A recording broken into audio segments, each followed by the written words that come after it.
يتقون صدق الله مولانا العظيم إن الله وملائكته يصلون على النبي يا أيها الذين آمنوا صلوا عليه وسلموا تسليما اللهم صل على سيدنا محمد مولانا محمد وعلى آله وصحبه وسلم۔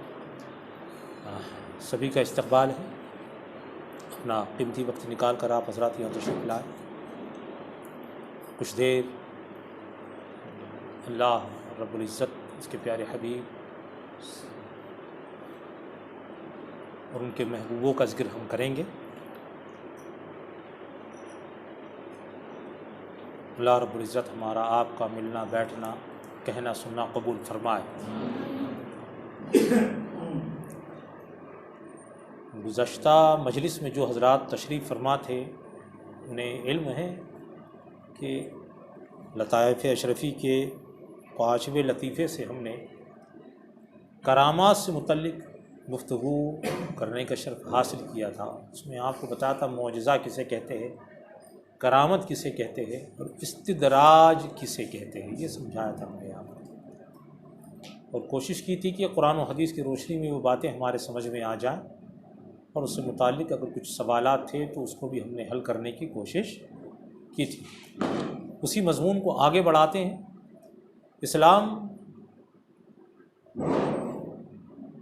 حقیقت پر مبنی ایک مذہب ہے، دین ہے۔ یہ حقائق کو قبول بھی کرتا ہے، یہ حقائق کو واضح بھی کرتا ہے، لوگوں تک پہنچاتا ہے۔ جو دنیا میں ہم آپ دیکھتے ہیں اس کی خوبصورت توجیہ، توضیح، وضاحت اسلام کر دیتا ہے، اسے سمجھنے کی ضرورت ہے۔ ہم میں سے بہت سے لوگ جو جدید تعلیم یافتہ ہے وہ سوء اتفاق کہ وہ دین کو پڑھتے نہیں، اسی وجہ سے بہت سی غلط فہمیاں ان کے ذہنوں میں دراتی ہے، اور پھر وہ اس مخمصے میں رہتے ہوئے پتہ نہیں کیسی کیسی باتیں اپنے دل اپنے ذہن میں وہ پیدا کر لیتے ہیں اور اسی کو صحیح اور سچ سمجھ کر آگے بڑھتے ہیں۔ میں اپنے سبھی دوستوں سے گزارش کرتا ہوں، بطور خاص ان لوگوں سے جو تعلیم یافتہ ہے، جو پڑھے لکھے ہیں، انہیں چاہیے کہ اسلام کا مطالعہ کریں، اسے دیکھ کے سمجھے، اسے سمجھے، قرآن بطور خاص پڑھیں، قرآن کا مطالعہ کریں، قرآن کے تراجم کو دیکھیں جو آپ کے علماء نے کی، جو صحیح ترجمے ہیں اسے دیکھیں سمجھیں۔ اتنا تو ہر مسلمان کو کرنا چاہیے، جنہیں پڑھنا آتا ہے انہیں ضرور کرنا چاہیے، جو پڑھنا نہیں جانتے وہ جو سننا صرف جانتے وہ سنیں، اس لیے کہ آج سب چیزیں دستیاب آپ کے لیے، تو وقت نکالیں اپنی زندگی میں، قرآن کو ضرور پڑھیں، اور پڑھ کر یہ یقین رکھیں کہ جتنے سوالات دنیا پیدا آپ کے ذہن میں کرنا چاہتی ہے یا شیطان وسوسوں کے ذریعے آپ کے ذہن دل دماغ میں ڈالنا چاہتا ہے، انشاءاللہ ان تمام سوالوں کے جوابات آپ کو صرف قرآن کے پڑھنے سے مل جائیں۔ ہر سوال کا جواب قرآن نے دے دیا، بس پڑھیں آپ۔ پھر میں نے آپ سے کہہ دیا کہ صحیح ترجمے کو پڑھیں آپ، تو اپنے علماء سے رہنمائی لیں اور اسے پڑھیں آپ، سمجھے۔ یہ کہنے کی وجہ یہ ہے کہ بہت سے لوگ ہیں جو کرامتوں کا انکار کرتے ہیں، بہت سے لوگ ہیں جو معجزات کا بھی انکار کرتے ہیں، اس میں بڑے لوگ پیدا ہوئے، فرقے بنے اس کو لے کر۔ تو کرامات حق ہے، یہاں تک کہ اسلام ہمیں بتاتا ہے کہ کوئی چمتکار آپ ایک غیر مسلم سے بھی دیکھ سکتے ہو، سمجھے نا، غیر مسلم سے بھی دیکھ سکتے ہو، تو اس میں آپ کو حیرت میں پڑنے کی بات نہیں ہے۔ میں نے آپ کو سمجھانے کی کوشش کی تھی اور بتایا تھا کہ کسی بھی چیز کو قبول کرنے سے پہلے ہم اس کا ایمان دیکھیں گے ہے کہ نہیں، ایمان کے بعد سب طے ہوگا۔ صرف چمتکار دیکھ کر کے ہم متاثر ہو جائیں، یہ ہمارا شیوا نہیں ہو سکتا، سمجھے آپ۔ فرعون کے بارے میں سنا نا آپ نے، مخدوم پاک اس کے بارے میں بیان فرماتے اپنے اس لطیفے کے اندر، اور استدراج کی جو مثال ہے نا وہ دیتے ہیں آپ، سمجھے، کہ کافر اور مشرک سے بھی ایک جادو آپ دیکھ سکتے ہو۔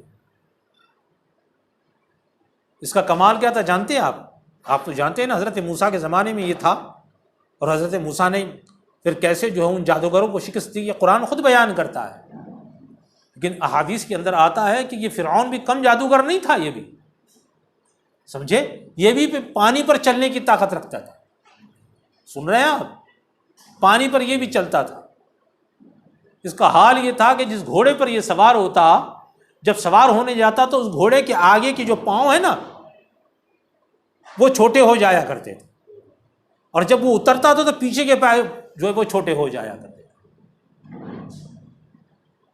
یہ کم کا نہیں تھا، آپ کی زبان میں کہوں میں تو 400 سال سے زیادہ کی عمر پائی، اس کے سر میں کبھی درد نہیں ہوا جناب. تو بجائے ان نعمتوں کے ملنے پر وہ اللہ کی وحدانیت کا اور اس کی یکتائی کا وہ اقرار اور ایمان لاتا، وہ اقرار کرتا، وہ خود کی خدائی کا جو ہے وہ دعویٰ کر بیٹھا. تو اللہ رب العزت نے پھر اس کو ذلیل کیسے کیا دیکھا آپ نے، کہ جس پانی پر وہ چلتا تھا اللہ رب العزت نے اسی پانی میں اسے ڈبو کر مار دیا، غرق کر دیا اسے. انکار نہیں، سمجھے. تو مخدوم پاک سے بھی پوچھا گیا کیا کرامات کا ثبوت قرآن مقدس سے ہے؟ ہاں، آپ نے فرمایا قرآن مقدس سے ہے، کیوں نہیں. پھر آپ نے جو ہے بیان فرمایا کہ آپ نے حضرت مریم کا قصہ سنا ہوگا، جو حضرت عیسیٰ علیہ الصلوۃ والسلام کی والدہ ماجدہ، روح اللہ کی والدہ ماجدہ، کہ آپ کو اللہ رب العزت نے بغیر باپ کے پیدا فرمایا. جب وہ عبادت کے لیے اور تنہائی کے لیے تشریف لے جاتی جہاں پر، وہاں پر حضرت زکریا علیہ السلام کا جانا ہوا. زکریا علیہ السلام کا جانا ہوا تو وہاں دیکھا انہوں نے کہ حضرت مریم کے پاس بے موسم پھل پڑے ہوئے. تو پوچھا انہوں نے یہ کہاں سے؟ تو حضرت مریم نے ارشاد فرمایا یہ اللہ رب العزت کی طرف سے، ان اللہ یرزق من یشاء بغیر حساب، کہ اللہ رب العزت جسے چاہتا ہے بے حساب رزق عطا فرماتا ہے. تو حضرت مریم جان تشریف فرما ہوتی نا اس محراب کے پاس، آپ کے لیے جو ہے وہ اللہ رب العزت وہ بے موسم پھل، گرمیوں کے پھل سردیوں میں، سردیوں کے پھل گرمیوں میں وہاں پر جو ہے وہ پہنچا دیا کرتا ہے. تو یہ تھا. تو یہ تو کیا ہے، حضرت مریم تو کوئی ولی تھی، کوئی نبی نہیں تھی. ان کے لیے یہ رزق کیا ہے؟ اللہ رب العزت کی جانب سے کرامت کا ظہور ہے کہ اللہ اپنے محبوبوں کے لیے ایسے انتظام کیا. تو یہ سارا انتظام اللہ رب العزت کے جانب سے ہوتا، سمجھے آپ. ایسے ہی آپ نے سنا ہوگا یہ ذکر فرماتے حضرت مخدوم پاک کہ حضرت سلیمان علیہ السلام جن جیسی حکومت اللہ رب العزت نے کسی کو عطا نہیں فرمائی. وہ صرف انسانوں پر نہیں، جناتوں پر، چرند پرند جانوروں پر بھی حکومت کرتے تھے. جن بھی ان کی حکومت کے زیر سایہ تھے. ایسا بادشاہ کوئی نہیں بنا پھر، یاد رکھنا، روئے زمین پر کہ جس کی حکومت صرف انسانوں پر نہ ہو، چرند پرند ہواؤں پر جس کی حکومت ہو. واہ، اللہ رب العزت کسی کو بادشاہ بناتا ہے تو ایسے مالک الملک اس کی شان ہے. تو آپ کا واقعہ قرآن مقدس کے اندر پھر بیان ہوا کہ حدود نے آپ کو جب آئے، ایک دن حدود کو آپ نے دیکھا کہ آپ کی مجلس میں موجود نہیں، تو پوچھا حدود کہاں ہے. تو جب وہ دوبارہ حدود حاضر ہوئے تو انہوں نے آ کر کے ایک پرندہ جو ہے کہاں گئے تھے، تو انہوں نے بتایا کہ ایک محترمہ کو، ایک ملکہ کو دیکھ کر آیا، میں نے بلقیس کو دیکھ کر آیا ہوں، بڑے عظیم الشان تخت پر وہ براجمان ہوتی ہے، اس کی حکومت ہے، لیکن وہ سورج کو سجدہ کرنے والے لوگ ہیں، ایمان والے. حضرت سلیمان کو جب یہ خبر ہوئی، اس کے تخت کی خبر ہوئی، اس کا تخت بھی تو بڑا عظیم تھا نا، سمجھے، 40 فٹ چوڑا، 40 فٹ لمبا، 40 فٹ اونچا، جیسے کہ بیان کیا گیا ہے. شاندار تخت بنا ہوا تھا، ہیرے جواہرات اس میں جڑے ہوئے تھے. حضرت سلیمان نے ایمان کی دعوت بھیجی، ایمان قبول کرو، سمجھے آپ. بڑا طویل واقعہ ہے وہ، مختصر کر کے آپ سے بیان کر رہے ہیں. بعد میں انہوں نے تحائف بھیجے، حضرت سلیمان کی جانب سے جواب گیا پھر کہ اللہ رب العزت نے تم سے زیادہ ہمیں بخش رکھا ہے، تمہارے تحائف سے ہم متاثر ہونے والے نہیں ہیں. تو پھر وہ جب وہ آئے حضرت سلیمان کے بعد، حضرت بلقیس کا جب قافلہ چلا وہاں سے، تو ان کے آنے سے پہلے جیسے کہ اس کا ذکر ہوا تھا تخت کا، تو حضرت سلیمان نے اپنی مجلس کے اندر جو ہے وہ ارشاد فرمایا، ہے کوئی جو بلقیس کے آنے سے پہلے، یہ بلقیس کہاں؟ یہ یمن میں، حضرت سلیمان کہاں؟ یہ شام میں. کہا کچھ میل کا فاصلہ جب رہ گیا، اس کو علماء نے بیان فرمایا ہے تقریباً وہ 6-8 کلومیٹر کا فاصلہ رہ گیا ہوگا، سمجھے؟ تب آپ نے ارشاد فرمایا کہ بلقیس قبل اس کے کہ وہ میرے پاس آئے، اسے پتہ چلنا چاہیے کہ ہماری طاقت اور اللہ رب العزت کی عطا سے ہماری قدرت کیا ہے، کوئی ہے جو اس کے تخت کو ہمارے پاس لے آئے. تو یمن میں رکھا ہوا تخت جس کو 7 کمروں میں انہوں نے بند کر کے رکھا تھا، جب یہاں آنا تھا حضرت سلیمان کے پاس، وزیروں سے مشورہ کیا کہ بلاتے جانا چاہیے نہیں جانا چاہیے. جب حال معلوم ہوا تو بالآخر ان کا یہی طے ہوا کہ چلا جائے. تو وہ 7 کمروں میں، کہیں لکھا ہے 9 کمروں میں بند رکھا تھا، کمرے میں کمرہ، کمرے میں کمرہ، کمرے میں، اس طرح سے 7 یا 9 کمروں میں وہ تخت رکھا ہوا تھا ان کا، اور اس کو تالے لگے ہوئے تھے. کیا لگے تھے؟ تالے لگے ہوئے تھے، اور اس پر پہرے بٹھائے گئے تھے. تخت اتنا قیمتی تھا اور اتنا عظیم الشان تھا. تو حضرت سلیمان علیہ السلام کو خبر ہوئی یہ اپنے تخت پر فخر کرتی ہے نا، تو اس کے آنے سے پہلے جیسا اس کا تخت آ جائے گا تو اسے پتہ چل جائے گا کہ بلقیس ہمارا مقام و مرتبہ کیا ہے نا، اور تمہارے تخت کی حیثیت کیا ہے، یہ پتہ چل جائے. تو آپ نے اعلان کیا اپنی مجلس میں. ذرا آپ سوچو، حضرت سلیمان، پھر حضرت سلیمان کے یہ حاضر باش، ان کی مجلس میں بیٹھنے والے، آپ کے غلام، ان کا حال کیا تھا. بڑی باتیں علماء نے اس پر ارشاد فرمائی. حضرت سلیمان نے ارشاد فرمایا، ہے کوئی جو بلقیس کے آنے سے پہلے اس کے تخت کو میرے پاس لے آئے؟ سمجھے؟ جو ایک عفریت تھا، جن تھا، بڑا جن، اس نے کہا میں لے آتا. سمجھے؟ کتنی دیر میں لاتا ہوں؟ مجلس ختم ہونے سے پہلے پہلے. آپ کی مجلس کا حال یہ تھا کہ صبح شروع ہوتی تو زوال کے وقت ختم ہو جایا. کیا تھا؟ صبح شروع ہوتی، زوال کے وقت ختم ہو جایا کرتی. تو کہا کہ اس مجلس کے ختم ہونے سے پہلے نہیں لیا. حضرت سلیمان نے ارشاد فرمایا کہ اس سے پہلے کون لا سکتا.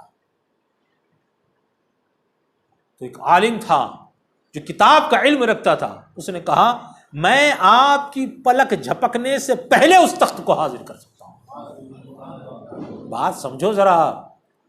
حضرت سلیمان کو یہ علم تھا کہ میری طاقت اور اللہ رب العزت کی عطا تو بازو رہ گئی، میری مجلس میں ایسے لوگ موجود ہیں جو بلقیس کا تخت اتنے جلدی لا سکتے ہیں. سمجھے آپ؟ اسی لیے تو اعلان فرمایا لا سکتا ہے کوئی. سمجھے؟ تو حضرت سلیمان علیہ السلام کی بارگاہ میں آپ کے پلک جھپکنے سے پہلے وہ جس کے پاس کتاب کا علم تھا، جس کے پاس اسم اعظم تھا، وہ حضرت بلقیس کے تخت کو انہوں نے آپ کے سامنے حاضر کر دیا. سمجھے؟ اس کے حاضر ہونے پر آپ نے ارشاد فرمایا تھا ھذا من فضل ربی، یہ میرے رب کے فضل کے سبب ہے. ارشاد فرمایا. سمجھے آپ؟ تو دیکھا یہ کرامت، یہ کس کی کرامت ہے؟ حضرت سلیمان علیہ السلام کے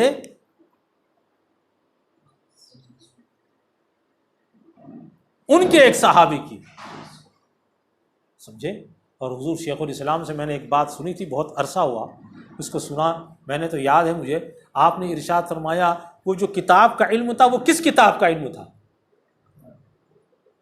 جو پہلی کتابوں میں قرآن کی آیتیں مذکور ہے نا، اس کا علم اس آدمی کے پاس تھا، اس شخص کے پاس تھا جن کا نام آصف بن برقیہ. کئی روایتیں یہ آپ کے وزیر تھے، خالہ زاد بھائی تھے، بہت سی روایتیں آپ کو الگ الگ مل جائیں گی. آصف، ہمارے یہاں بہت نام ہوتے ہیں نا آصف، ہے نا، نام تو ہم ان کا سن کے رکھتے ہیں. اکثر لوگوں کو اپنے نام کا مطلب بھی نہیں معلوم ہوتا. سمجھے؟ نام کا مطلب بھی نہیں معلوم ہوتا. نام ہے کیا ہے، وہ ابا نے رکھے تو ابا سے نہیں پوچھے، آپ نے کبھی نہیں پوچھے. اکثر لوگوں کا حال یہ ہے نا. یہ آصف بن برقیہ تھے کہ جن کو یہ مقام حاصل تھا. تو حضور شیخ الاسلام نے بیان فرمایا تھا یہی کتاب ہی کا علم تھا. تو آپ نے ارشاد فرمایا کہ کتاب قرآن مقدس کی چند آیتوں کا انہیں علم ہو گیا تو ان میں یہ طاقت پیدا ہوئی اللہ کے رسول صلی اللہ علیہ وسلم کی امت کے اندر جن لوگوں نے قرآن کا پورا علم حاصل کیا، رب تبارک و تعالیٰ نے کیسا ملکہ ان کو اور کیسی قدرت اور کیسی کرامت عطا فرمائی ہے، یہ سمجھنے کی چیز۔ پلک جھپکنے سے پہلے سوچے کتنی دیر لگتی ہے، سینکڑوں میل فاصلے سے ایک اتنے بڑے تخت کو حاضر کر دینا، جو کمرہ در کمرہ کمرہ در کمرہ بند کر کے رکھا گیا ہے۔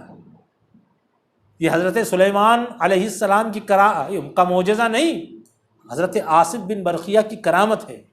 نبی سے ہٹ کر پھر ان کے صحابہ، تابعین، تبع تابعین، اولیاء کرام سے جو بھی اس طرح کے کرامات ہوتی ہیں ان سب کو کرامات ہی کہتے ہیں، یاد رکھنا۔ اس طرح کے جو واقعات ہوتے ہیں اسے کرامت ہی کہتے ہیں، چاہے کسی صحابی سے ہو یا پھر جو ہے کسی تابعین، کسی تبع تابعین سے یا کسی ولی سے ظاہر، اسے کیا کہتے ہیں؟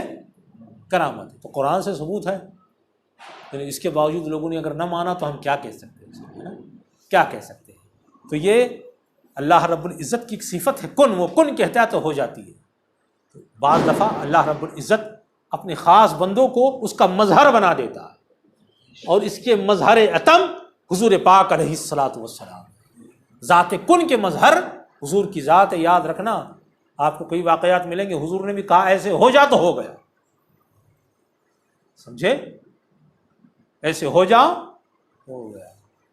صحرا سے ایک آدمی آ رہا تھا، بڑا جو ہے وہ خوبصورت آدمی تھا، حضور نے ان کو دیکھا تو کہا ابو الخیثمہ ہو جا، تو وہ ہو گیا۔ جنگ تبوک کے موقع پر ایک شخص آ رہا تھا، حضور نے ارشاد فرمایا ابو ذر ہو جا، ابو ذر ہو گیا۔ کیا ہو گیا؟ ابو ذر ہو گیا۔ تو علماء بیان فرماتے ہیں، اس آیت کی تفسیر میں آپ دیکھیں گے علماء بیان فرماتے ہیں کہ مظہر اتم اللہ رب العزت کے صفات کا جو ہے وہ حضور کی ذات کو اللہ رب العزت نے بنایا ہے، تو یہ کن کا مظہر حضور کی ذات۔ حضور بھی کسی کے تعلق سے جو کہہ دیتے تھے وہ ہو جائے گا۔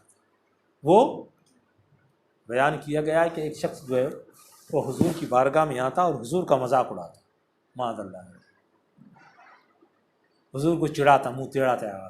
آپ دیکھتے ہوں گے نا، عام طور پہ ہوتا ہے چڑھانے کا بڑا ایک انداز ہوتا ہے، کیا کرتے ہیں؟ منہ بناتے ہیں، کچھ کہہ رہا تو منہ بنا رہے، پیچھے بیٹھ کے ہنس رہے، گفتگو کر رہے آپس میں، ہے نا، مذاق اڑا رہے۔ ایسا نہیں کرنا چاہیے، سمجھے؟ مذاق نہیں اڑانا چاہیے ایسے، بطور خاص علمی اور روحانی اور دینی مجلسوں میں مذاق نہیں اڑانا چاہیے، سمجھ میں آیا؟ یہ ابھی چلے گا، یہ ابھی واہ ہوگا، ابھی شروع ہو گئے، یہ سب نہیں کر، یہ سب کرنا ہے تو ایسی مجلسوں میں نہ، پتہ نہیں پھر اللہ رب العزت کیا حال کر دے آپ کو، سمجھے نا؟ تو دینی مجلسوں میں مذاق نہیں اڑایا کرتے، یاد رکھنا، سمجھ میں آیا؟ اڑانا ہے تو باہر چلے جاؤ، کہیں خود اڑ جاؤ گے تو پھر پتہ بھی نہیں چلے گا آپ کو کہ مطلب آپ کی زندگی کا کب فیوز ہو گیا اور اعمال کب اکارت ہو گیا، سمجھے؟ نہیں اڑانا، سمجھے؟ نہیں پڑتا ہے، باہر ہو جاؤ آپ، سمجھے آپ؟ لیکن مذاق نہ اڑاؤ کسی کا، ٹھیک ہے؟ تو حضور علیہ الصلوۃ والسلام وہ مذاق اڑایا کرتا تھا سامنے بیٹھ کے، حضور نے ارشاد فرمایا ہو جائے، کیا فرمایا؟ ہو جائے۔ زندگی بھر اس کا منہ ٹیڑھا رہا، ویسے ہی مر گیا۔ کہیں تشریف لے جا رہے تھے، کچھ ارشاد فرما رہے تھے، ساتھ میں ایک شخص چل رہا تھا، وہ حضور جیسا کہتے وہ ویسا کہتا اور حضور کا مذاق اڑاتا، ہے نا؟ حضور صلی اللہ علیہ وسلم جو ہے وہ حضور نے دیکھا تو وہ اس کی خواہش پہ نا، وہ حضور جیسا، حضور اس میں کیا ہے، یہ تازیانہ اس کے لیے تو ایسا کرتا ہے نا، اس کو پسند کرتا ہے نا، تو ایسے ہو جا۔ جیسے منہ بنا رہا تھا، حضور نے کہا ہو جائے ایسے، تو فوراً بے ہوش ہو کر گر پڑا۔ مہینوں تک اسے ہوش نہیں آیا، جب ہوش آیا تو جیسے ہی ہوش آیا تو اسی ٹیڑھے منہ کے ساتھ وہ زندگی پر زندہ رہا، مر گیا۔ العیاذ العیاذ، سمجھے؟ تو حضور کا کوئی مذاق اڑا ہے؟ ہم اسی لیے کہہ رہے ہیں آپ سے، سمجھے؟ یہ آج کے پس منظر میں بھی جو فرانس میں کیا گیا، یہ کارٹون بنا ہے، آپ کیا سمجھتے ہیں اللہ رب العزت چھوڑ دے گا انہیں؟ ہاں، ایسی درگت ان کی بنے گی دنیا و آخرت میں کہ زمانہ دیکھے گا، سمجھ میں آیا؟ اللہ رب العزت سے بڑا سہارا مصطفیٰ کا اور کون ہو سکتا ہے؟ یا حضور کو سنبھالنے والا کون ہے؟ واللہ یعصمک من الناس، وعدہ کیا ہے قرآن میں اللہ رب العزت نے، سمجھے نا؟ تو حضور کی ذات تو کبھی آپ سمجھے سوچے بھی نہ، وہ بارگاہ ہے نا، ادب گاہی است زیر آسماں، از عرش نازک تر، نفس گم کردمی آید، جنید و با یزیدی جان، سمجھے؟ سب سانس روک کر اولیاء اللہ حاضری دیا کرتے، کہیں تو حاضریوں سے خود کو بچاتے کہ مبادا کوئی ایسا کام نہ ہو جائے کہ آقا کے دربار کے لائق نہ ہو۔ صحابہ کا حال یہ تھا، صحابہ کو تو ادب نے بنا دیا نا، اونچے مقام پر پہنچا دیا۔ صحابہ کا حال یہ ہوتا، حضور کی بارگاہ میں بیٹھتے ادب اتنا کرتے کہ پرندہ اگر آ کے سر پہ بیٹھ جائے نا تو اس کو لگے کہ کسی سخت چیز پر آ کر بیٹھا ہوا، ہلتے نہیں۔ حضور کی آنکھ سے آنکھ نہ ملاتے، حضور یہاں دیکھتے تو یہاں کے صحابہ دیکھتے، یہاں چہرے اقدس کرتے تو یہاں کے صحابہ دیکھتے۔ ہمت نہیں ہوتی تھی کسی میں سوال کرنے کی۔ حضرت علی رضی اللہ تعالی عنہ، ان کی جیسی ذات یہ کہتے ارشاد فرماتے ہیں کہ ہم ہفتہ ہفتہ کئی دن تک انتظار کرتے کہ کاش دیہات سے کوئی آ جائے اور حضور سے کوئی سوال کر لے، ہمیں حضور کی بارگاہ سے علم کی خیرات مل جائے۔ حضرت علی سمجھے، ایسے ہمت نہیں ہوتی تھی پوچھنے کی، سمجھے؟ اور کسی کی ہمت ہوتی تو دوسرے سے کہتا آپ پوچھ لیجیے، سمجھے؟ تو حضور کی بارگاہ کا ادب اپنی بات پہ بات نکل آئی، اس لیے آپ کے سامنے ہم نے عرض کی بات ہے نا۔ تو کرامت حق ہے، سمجھے؟ کرامت حق ہے، ایک صاحب ایمان پیش کرے، یہ سب جو ہے ہمیں ان کی بارگاہ سے مل رہا ہے نا۔ یہ عقیدے سنورتے ہیں ایسی کتابوں کے مطالعے سے، ایسی کتابوں کے درس سے۔ اس کی نہ سنیں آپ، ان اولیاء اللہ کی سنیں آپ، جو ہے نا، جو حق کہتے ہیں، حق سنتے ہیں، حق سناتے ہیں، حق پڑھاتے ہیں، سمجھے نا، حق پڑھاتے ہیں۔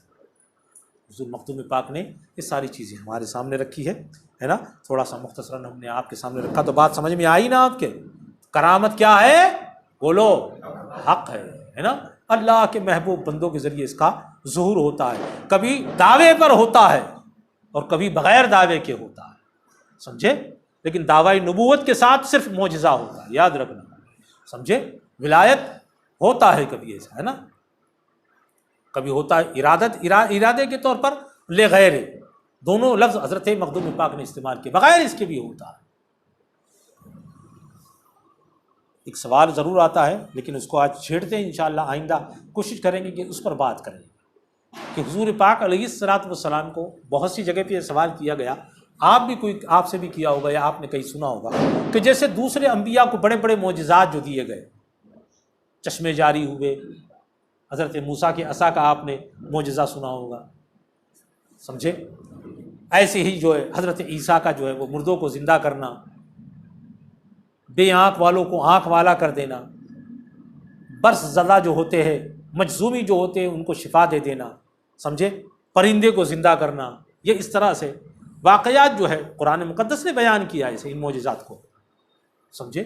تو حضور پاک علیہ الصلوۃ والسلام کو ایسے معجزات کیوں نہیں دیے گئے؟ مجھ سے بھی سوال جامع مسجد میں بھی کیا گیا تھا۔ انشاءاللہ تبارک و تعالیٰ کوشش کریں گے، آپ حاضر آئیے گا تو انشاءاللہ اس میں کوشش کریں گے کہ ایسا کیا حضور سے معجزات کا مطالبہ کیا گیا، معجزات دکھائی گئی، لیکن پوری قوم نے معجزہ طلب کیا اور حضور نے نہ دکھایا، اس کی وجہ کیا؟ معجزے حضور کے جتنے بھی ہیں وہ انفرادی مطالبے پر ہے، قوم کے مطالبے پر نہیں۔ ایسا کیوں ہوا؟ اور سب سے بڑا معجزہ کیا ہے؟ انشاءاللہ تبارک و تعالیٰ اسی باب کے تحت ہم آئندہ گفتگو کرنے کی کوشش کریں گے۔ اللہ رب العزت مجھے آپ کو نیک عمل کی توفیق عطا فرمائے، اور رب تبارک و تعالیٰ جو کچھ کہا سنا گیا اس میں اگر کوئی غلطی ہو، کوئی لفظ میں نے نامناسب کہا تو رب تبارک و تعالیٰ اسے معاف فرمائے۔ اولیاء کرام کی کرامات پر رب تبارک و تعالیٰ ہمیں بھی یقین رکھنے کی توفیق عطا فرمائے، اور جو معجزات ہیں انبیاء کرام کے رب تبارک و تعالیٰ اس پر ایمان رکھنے کی توفیق عطا فرمائے۔ اے اللہ ہم نے جو کچھ کہا سنا اس پر عمل کرنے کی توفیق عطا فرمائے۔ صلی اللہ تعالیٰ علی خیر خلقہ ونور عرشہ محمد وآلہ وصحبہ اجمعین برحمتک یا ارحم الراحمین۔